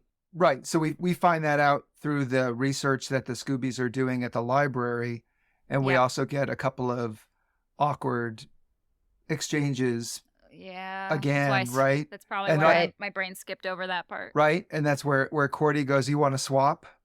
And Ooh. yeah, and Willow's like, wait, what? And you're like, no. Gross. This Yeah. book is hard to read, and I'm not Yeah. even sure it's in English. Yeah. Oh, Cordy. I know. Poor witless Cordy. Totally know. not aware of this whole situation. I also totally skipped over that because I hated that scene too. They yeah. get the demon name from Ethan. They give that to them, and they pull up that, oh yeah, this demon, Larconius, or whatever it is, eats babies. So Yeah. they rush over. But I mean, it seems fair. I mean, not fair, but I mean, it's a demon, Mm-hmm. and only once every 30 years. Yep. And it looks like, even though they're late, 5 babies is enough. Four. I was gonna mean, say It's I not only even see 5, 4 or it's 5 4. babies Yeah, there. Four. I mean, yeah. that's one not- per, one that- per vamp. Yeah, that's not super In the scheme of gluttonous. things. In Yeah, the scheme of things. Yeah. For a glutton demon, could be worse. yeah. And they threw in a lot of chaos to get 4 babies. Right. They threw the town into utter chaos for you could have. I don't know. You didn't have to go and do all that, guys. True. It was a little- They it You was didn't have a to make little it that hard on overkill. yourself. Yeah, but the mayor didn't want. Think about it. This is the mayor, and if you just steal 4 babies from the hospital or from houses, then it's police, it's newspapers, it's a lot of stuff that he doesn't want in his, perfect Oh, little that's a good town. point. That's So true. this way, what he said was, they'll blame themselves or whatever. Yeah, that's a really good point, and they do say that. Yeah, I can see. Hey, like I said, he cares about his town. You know, he's doing this sacrifice for them. Yes. You know? Did we just justify? Yes. Okay. I just want to be clear. Chaotic neutral. It's fun. I mean, I will go. No, that's not neutral. That's pretty That would evil. be chaotic but... good. That would be chaotic good. He's willing to do whatever it takes for the greater good. Yes. I am impressed with your gymnastics that you're doing with that. That's what's so great about this sewer scene. So thank goodness for all of this pomp and circumstance and ritual, because it's buying Buffy and the gang some time to get there. And we get to see the mayor making phone calls while they're doing the ritual. Right, Amazing. but wait, though, before they leave the warehouse, after she's beaten up Ethan, and she turns to Giles and Joyce and says, you guys tie him up before we leave. Oh, and yeah. Joyce Oh, yeah. reaches back and pulls out a pair of handcuffs. And Buffy's like, don't tell me. And she just Never. walks away from her. True. That is the one thing that we don't talk about. As I talked about, Nope. we're very open with each other. Yeah, there are some things that are off limits with There comes a line. It's good parent-child. to have lines and know where they Yes, are. Yes, yes. agreed. Mhm. That was I also wrote down that quote of the mayor calling in about his concerns with the sewer. Oh, that was the best. Exposed gas lines. Yeah. Yeah. His commitment to his town. If it wasn't for the evil thing, I bet he'd be a pretty good mayor. Oh, yeah. Sure. That was. Yeah. Is that a hot take? I mean, he has an unusual constituency. You know, he True. has to deal with problems that most towns don't have to. Yep. You know, very difficult situations call for creative solutions. Super charismatic, great politician. Yep. He could have just ignored those exposed gas lines, but he didn't. Nope. He didn't. A little foreshadowing. Yeah. Also, yeah. Now Oh yeah. if you can, Oh yeah. I didn't even think if about you're that. like, how did she get that gas line? You're like, well, he was just talking about it. Pay attention. Right. So, Buffy. So I guess Giles maintains some of his adult knowledge and knew to go into the sewers. So Buffy jumps down and very casually goes, "Hi," and then, which was just adorable to me. She starts fighting the 3 vampires that are there, and while Joyce and Giles get the babies away. Yep. Thank goodness that big stone crib rolls. Had wheels. Right. Yeah, convenient, right? The other thing that's amazing is because it doesn't make any sense, but I've seen this in a number of shows where, like, by season 3, the fight choreography is much better than in season 2 or season 1. And you're like, but you can get experienced Couldn't fight it have been choreographers. that good the whole time? Right. I mean, but it never seems to be that way. So yeah, so the fight choreography is absolutely better in this Maybe than it like in season Takes 2. more time, or they give them more time or something. Unless it's the actor doing the fight choreography. Yeah, you have a stunt double doing it anyways. Yeah. Yeah. No, it's a fair point. But it is definitely better. It is really interesting. Yeah. Yeah. And you would think it would be kind of a cheap way to get more, to like make it more entertaining for people, because if you make a fight scene longer, like that's a lot easier than getting some fancy Dialogue. effect or like animatronic, yeah, or something. Right. Yeah. But also, I mean, you have to be careful because long fight scenes that are pointless aren't fun to watch. And, you want to have that, that conclusion to it, right? You want the dust, So, That's so true. yeah, so just knocking people around so that they hit walls and stuff isn't particularly fun. Yeah. The other thing I was thinking is Sunnydale has sewers like Paris, for God's sake. Right. That was the fanciest You go sewer. live down there. It's like, wow, look what Yep. they've done with the place. That's pretty impressive. Big Well, enough for a giant There snake used to demon be behind the it. town used to have lots of intricate stuff, because that's also where the master's lair was. So Ah, yes. clearly the town used to have lots of that stuff because it sunk in after that earthquake. Right. Right. So Right. yeah, so Buffy makes an impromptu flamethrower with the exposed gas pipe and a torch. Pretty fucking awesome. Yep. Enjoyed It's that. amazing how easily demons go up, though. I thought that Yeah, was he awesome. caught fire pretty quickly. He caught fire Yeah. quickly. Yeah. I don't know. do snakes catch fire like that? I mean, because he's kind of Well, he'd been pretty swimming in snaky of a like demon. refuse and methane Oh, good and point. Yeah, body waste, That's a good and point. so I like it. yeah, he was right for the flame. Yeah. I And it love was when a there's powerful convenient flame. torch right where I made one too. Yes, and, exactly. Well, come on. No You're good not ritual right. without like torches or candles and shit. Yeah. So yeah, sure. I'm happy the demon went up in flames. No eating children. But again, Slayer smarts, right? I mean, she Yep. put that together really quickly. Yep. That's good. Resourceful. Is what that is? Yeah. Yes. Okay, Spike. So at this point too, Mr. Trick. Damn it! I did that so thing that I keep doing, Allie. I think that was the first time I've done it this episode. They're easy You to know how cut when out. you- Stop worrying about it. Whatever. Mr. Trick has said he's gonna fight Buffy and then runs away. I Right. guess, which is probably a good choice because he was gonna get his ass kicked. Yeah. I love Buffy's comment. "Ugh, they always have to say something. You know, after Yeah. she's like, "Ugh, they always have to say something. They can't just leave." Gotta get the last word. Yeah. And Joyce has a cute moment to Buffy. She goes, "Can we go home now?" Yeah. And in continued role reversal, Joyce offers to get Buffy out of the SAT, and Buffy very maturely declines the offer. Right. I would 100% take her up on that. They hold the SAT testing plenty. Study more. Don't go when you've just been up the night before. Take her up on it. That's what I would have done. So back in the mayor's office, the mayor is not happy, and this is when we see some really sinister, Yeah. charmingly sinister stuff from him. Mr. Trick is trying to spin it, and Yeah, he did the mayor a Taking favor. credit It's one for less Buffy demon. torching the demon. Yeah, good point. Yeah, you didn't do shit, Mr. Trick. You ran away. Yeah. And the mayor goes, "In the future, I'd be very careful about how many favors you do for me."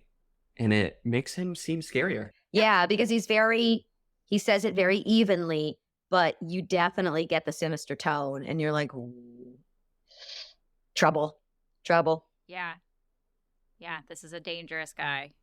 Not to be trifled with. So the next day, or maybe later that day, I don't know, they're at school. Yep. And Xander and Cordelia are at Xander's locker. Xander has Cordelia's homecoming poster in his locker, which I think is super cute. I totally missed that. That's I missed adorable. that. Oh, man. And Xander, Oh. clean yourself up and start being loyal. Thank you. Yes. And then Snyder comes back and Valen tells them that they're going to help clean up the vandalism from the previous night. Yeah, Cordy has a cute, because he's like, "What are all you up to?" And they're like, "Oh, yeah, we're busy." And she says, "Busy like a bee." Actually, bee like. I don't know, something about the way that she said she it said was that. just really cute. I like the way Willow misreads the locker. Yeah. She's like, "Why would anybody want to Yeah. kiss?" And then she's like, "Oh, okay." Kiss rocks. That's so cute. Which makes it so obvious and so unfair to them, because clearly no student made this graffiti. Right. Yes, exactly. Yeah. Kiss Yeah. rocks. Yeah. Yeah. No teen in 1998 is going so far as to graffiti Kiss Rocks. Right. As great as they are, and they do Right. rock. Not enough to graffiti. Oh, get to scrubbing, guys. There's a line. So Buffy is then outside with Giles, and there's a line that I was like, wow, that's really deep. She says, "It was just too much to deal with. It was like nothing made sense anymore. The things that I thought I understood were gone. I just felt so alone." And I was like, yeah, I bet that's exactly how this ordeal felt. Wow, man. And then she was talking about the SAT. I know. I got Right. the same thing. Yeah. I was like, "Oh." But that also kind of harkens back to the first scene when at the very start where he's reading that word problem, you think that it's some sort of prophecy or something, and it has Yes. nothing to do. And then it's like, the ABC. Yep, they did And the so same it's kind of a thing. flop at the same thing at the end. Yeah. Yeah. Yep. Jane I love their Espenson. cleverness. I love it. Man, Me too. you are smart. Yeah. And of course, we're going back to the classic old, oh, I don't remember anything. It was so that awkward. happened. Oh, they were so awkward together. Yeah. But just like Giles and pretending like, Joyce. oh, Buffy kind of talking as if they've been pretending that the adults don't remember. But yeah, we know the truth. Is there We a know they term remember. for like what they do so beautifully on this show, and that's that clean cut at the end, just after some dialogue that just makes that dialogue even more, just bang even better. Yeah, the silence Yes. right before Yes. it goes to the Yes. final And the scene. glance. Yeah. And then, Yeah. boom, they both go off in different directions. And it's so good, and they do it so well on the show. I would bet that there is, or that it was like a popular use from some director, and so it's probably called a blah blah blah episode ending. But I Yeah. do not know if there's an official term. So good at it. Listeners who may know, let us know if there's a term for that kind of ending. It's a great exit. There's another one of those. I think it's in this season. One of the endings is they're all joking and they're like, "We're doomed, ha!" And then it goes silent. Right. Yeah. Like show an actual size. Yes. Yeah. I know. That's what we always talk about. That is, of course, that's also where my head first went to. Yeah. Right. So good. Yep. On so many Very levels. cool. So many levels. The only other piece of trivia that I have that we didn't get to is, again, from IMDb, which is infallible. According to the Sunnydale High School yearbook novel, which I guess is a companion novel to, I don't know, this fundraiser raised $600,000 for the band. Oh, that's awesome. Yeah, I bet it did. That is great. Somebody I'm wrote So I surprised think that they're money going to get actually some made new its way. uniforms. Yeah. Lots So of throwing in uniforms. just one last piece. Yeah. When Giles and Joyce are lying on the floor listening to records, which is just perfect. And I remember so many times like being at a friend's house, Oh, yeah. and we just had like you had the records spread out, and you were just Doing that listening same thing. stuff, and Yeah. you would just be like, oh, listen to this. This is like I loved Tubular Bells, which happens to be like the theme from The Exorcist, but that Yeah. album's just amazing. So that was Cream, the band Cream, and it was Tales of the Great Ulysses. And The one Giles is really into. the one that Giles is like with a cigarette going, just wait. And they diss Seals and Croft, which bothers me. She's 'cause like, Seals "Do and you like Croft Seals and are Croft?" amazing. He's like, She goes, do you like Seals and Croft? And he's like, yeah, whatever. And she's like, Yeah, yeah, me no, neither. me neither. Yeah. me neither. Which is again, that perfect teenager, just, it's lovely. It's just so Uh-huh. well done. And Yeah. I got the impression from there too that Joyce actually didn't feel that way about, and she just Oh, thought 100%. that Giles did, Oh, so yeah. she went 100%. along with it. Yes. Yeah. Yes. And Definitely. That was I probably her did that favorite all band. the time. Sure. Oh, who didn't? Yeah. Yeah. Yeah. Yeah. It takes a huge amount of self-possession to be that person that's just like, no, I do. I mean, they may be not hard, but they're really good, and stand up to your friends and stuff. Yeah, no. I was not that guy. Allie would do that without a second. Yes. That's one of my favorite things about Allie Absolutely. is that she Thank knows how you. she feels about things and she owns it. Yeah, if it came up, I was honest about how I felt. But there was definitely, I just got used to like certain groups of friends, like, well, I know that you're not into superhero movies, so I'm just not going to bring up superhero movies, that kind of Right. thing. But yeah, it is definitely hard not to do that initial gut thing of like, oh yeah, I don't like him either. Yeah. Yeah. Yeah. It's tough. Oh dear. Oh, and I see, Nick, also you have some trivia on Anthony Head's accent for young Giles is not his own accent. Head's accent, while not as upper class as Giles, is much more refined Southern accent, apparently. The accent he uses for the younger Giles is a real working class London accent. Huh. There you Awesome. go. Thanks, Nick. Cool. And, it was somewhere on the internet. It had to be. We And may again, as well Kristen tell all of our Sutherland's, listeners. this is one of her favorite episodes. I would personally like to know which of her episodes ranks higher than Band Candy. Right. For her, yeah. For her, yeah. Yeah, what Yeah. are some of her other iconic I would ones? love to know Yeah. what Right. was more fun and more enjoyable than this episode. I can't imagine. That would be Wow. interesting to know. Yeah. Maybe next time I go to Dragon Con, I'll ask. Yeah. I often wonder, just like the older actors, not Giles, because he's so tight into the Scoobies, but, some of the shows that have a teen focus or 20 somethings playing teens focus. And you have the older actors like Christine Sutherland, who is not in a lot of scenes. Mhm. She's important in a very strategic way, but she's not, core. She's not on the call sheet every day. And I just wonder whether they enjoy how that feels, and whether, they feel fully part of the cast, and whether, so I think a scene like that where or an episode like that where she's pretty much there the whole time must be just a super treat for her. Yeah, I would think so. Yeah. I mean, I know Christine Sutherland specifically really did enjoy her time on Buffy. I remember her talking about at the time when she joined Buffy, like, there wasn't good, well-written TV. So she said it was such a relief, such an excitement to be on a TV show that had good writing. Because now, I mean, especially today in 2023, Crazy. TV is this enormous medium. You get big names doing Netflix original movies or, Amazon Prime release movies, which, only just 5-6 years ago, that would have been the same as like direct to DVD level of stuff. Or even sitcoms. Right. You have Harrison Once Ford upon a in time, you Shrinking. didn't have movie stars doing regular television series. And At all. now And you certainly absolutely not, do. and certainly not respected. Right. And it television shows were not. They didn't spend the money on them. They didn't spend the writing on them. Yeah.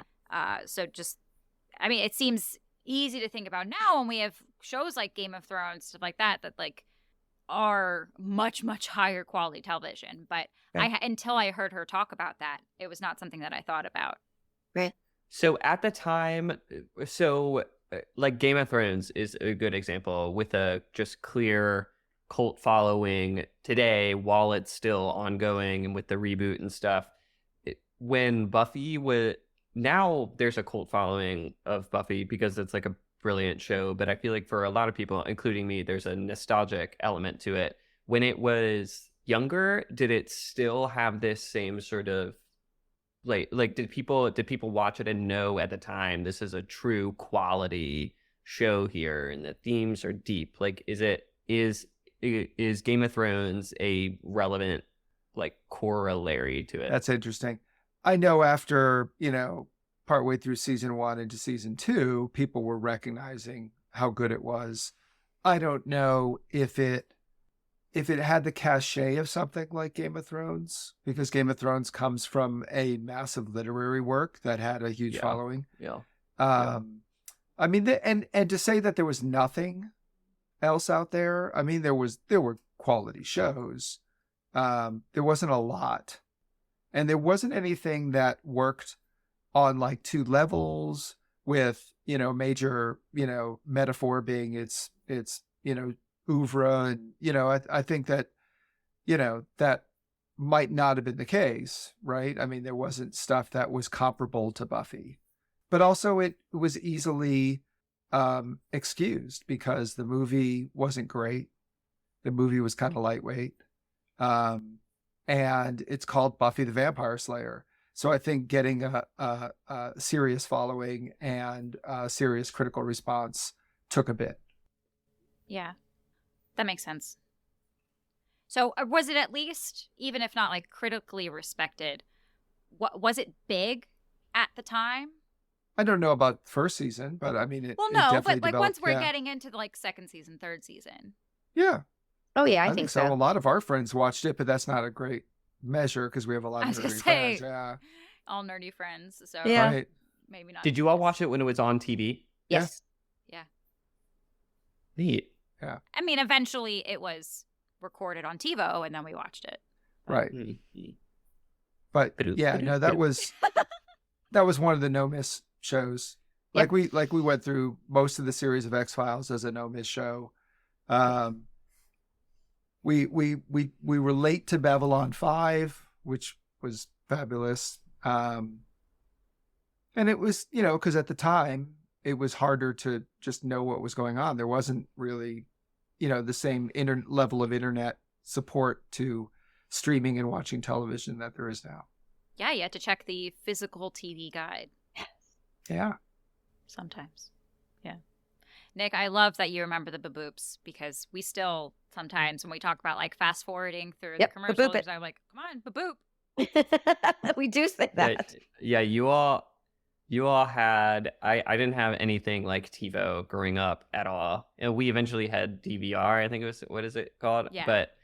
But yeah, you all had the cool house where you could fast forward through things and record things, and Yeah, it really paid off to have parents in the tech field.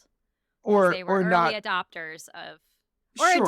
yeah, but you're also like a tech enthusiast. or not So- that much more mature or grown up than you were.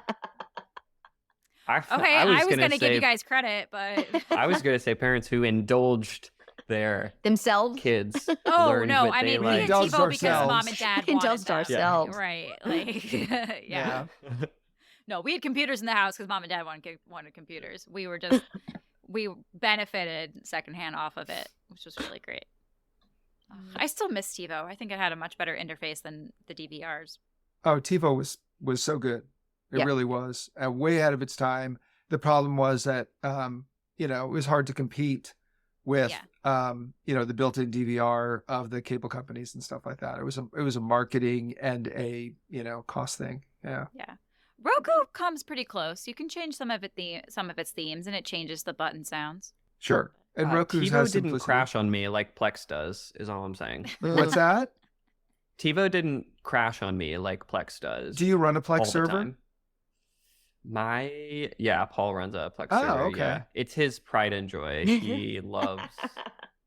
He has like all of Buffy, all of Angel. He has like terabytes Sure. of I may movies need and TV access to that shows, when and Buffy goes off of Hulu. Mhm. he takes great pride. Yeah, we have it Okay. all. Yeah. I'll hook you up. Plex is fantastic. Sweet. I run off of I have a Plex server, but it was running off a laptop that has subsequently died. So I need to find another. He talks platform. about that too. It runs off of I don't know what these things mean. They run off of a lap. What does that mean? Weren't He'll you talk like a about- comp he'll talk sci about- minor? He'll talk about. Have you never heard and of- that? have Ended you never heard of very it? quickly? You have certainly heard of a server. Yeah. It's like a computer, right? Whatever.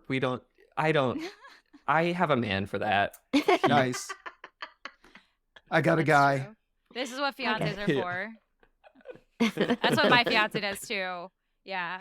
Our lights in our house, I can't touch the switches. He has an app that I turn. I need to get Hayden on that. Turn. It's too late for this house, but our next house, I think I want everything smart home. I love that. Anywho, I think that this point of devolvement means that it about does it for this episode. Thank you so much for joining us on today's episode, and we hope you'll join us again next time when we'll discuss Season 3, Episode 7, Revelations. Mom and Dad, Julie and Bruce, do you guys have anything you want to plug? Any organizations you want to give a shout out to?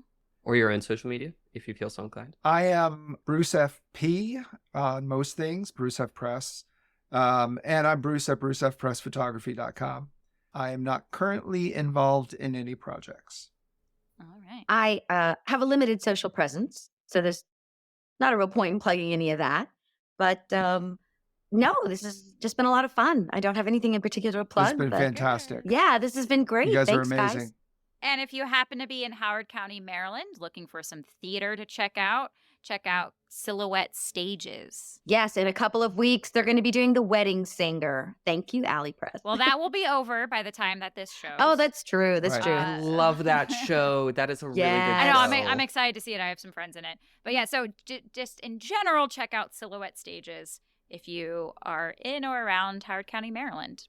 And I'm going to plug our social media in a hot second, but I just want to say again how much fun this has been. It's so, like Allie said, when we first started thinking about this project, we were dreaming big. We were like still kind of throwing spaghetti at the wall, and one of the things was, one of our bucket list items for the podcast was to have Bruce and Julie on for band candy. So this is just We were so happy we could so be here. cool. It's amazing. Yeah. And